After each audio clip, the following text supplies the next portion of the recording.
So a big thanks to Kelly Tran, my wonderful colleague, for convincing me that this story was uh, worth telling as part of the Fish Out of Water campaign. Going back, I think I would always describe my childhood as eclectic. My parents both came from very different backgrounds and divorced when I was quite young. And that gave me almost two lives. We lived two different lifestyles, had two different sets of expectations and experiences, creating a kind of very complex pattern.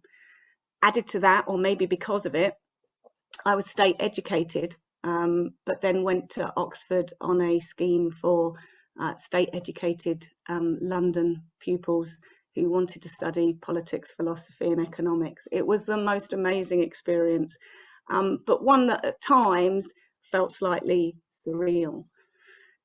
So by the time I ended up in the city, quite frankly, I felt more like a chameleon than a fish out of water.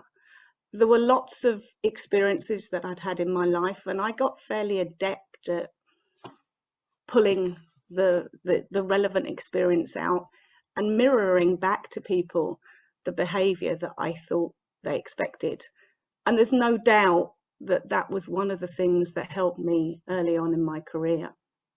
So you might be asking, how did I end up feeling like a fish out of water? Well, looking back, and hindsight is always a wonderful thing, those chameleon-like qualities that were helping me in my career also left me feeling maybe slightly less anchored than some other people, and with a less certain feeling of who I was.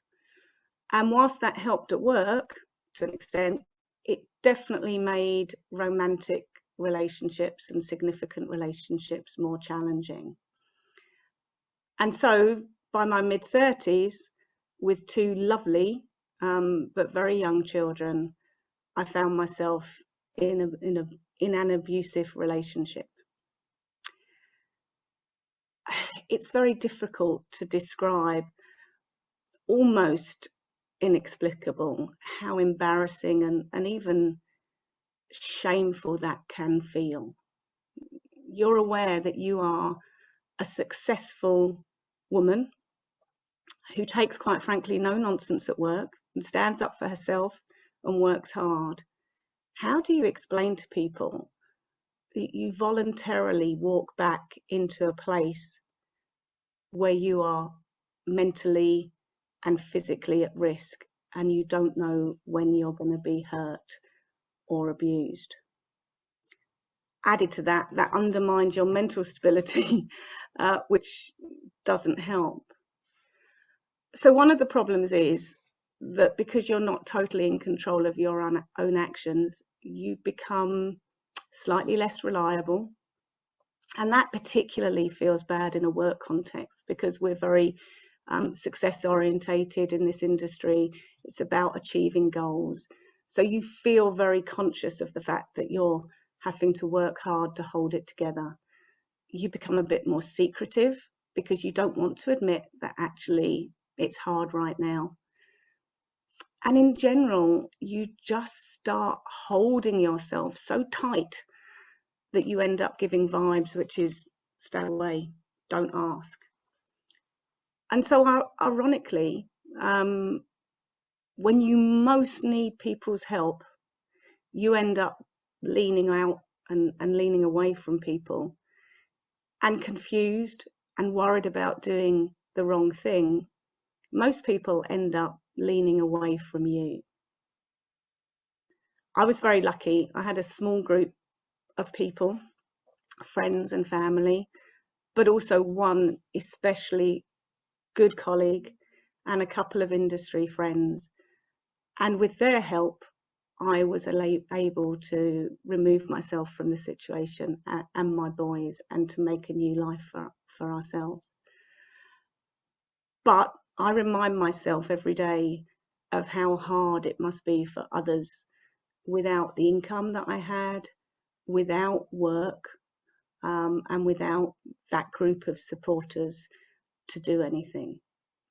And I suppose one of the reasons I thought that this was a story worth telling is because for some people, as their world shrinks because of physical or abusive behaviour from a partner, work becomes actually possibly the only legitimate outlook and outlet.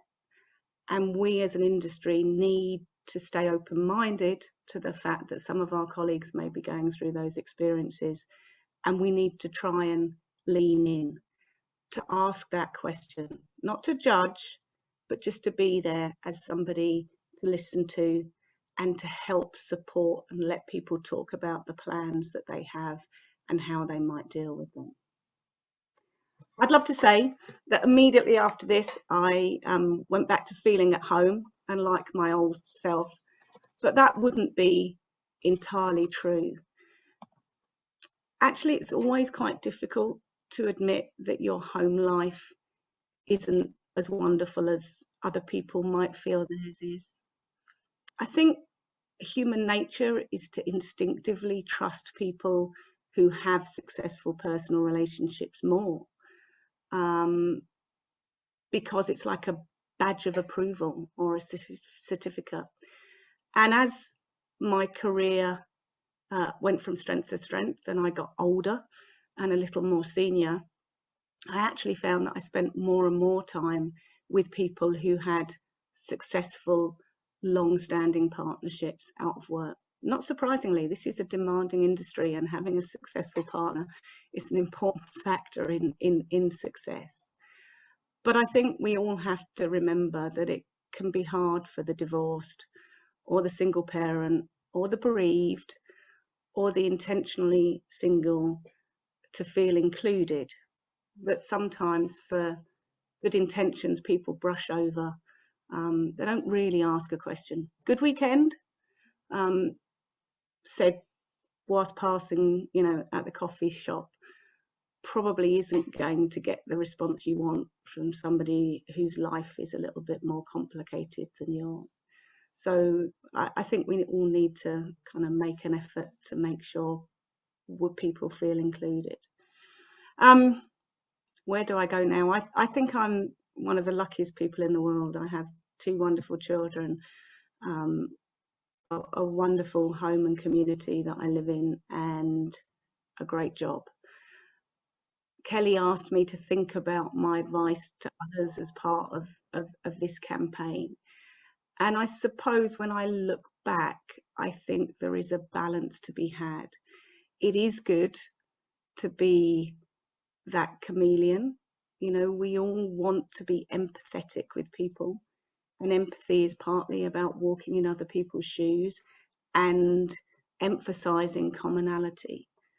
But we also have to be careful that in emphasizing that commonality, we don't lose ourselves, and that we're able to also find a balance that recognizes who we are as an individual.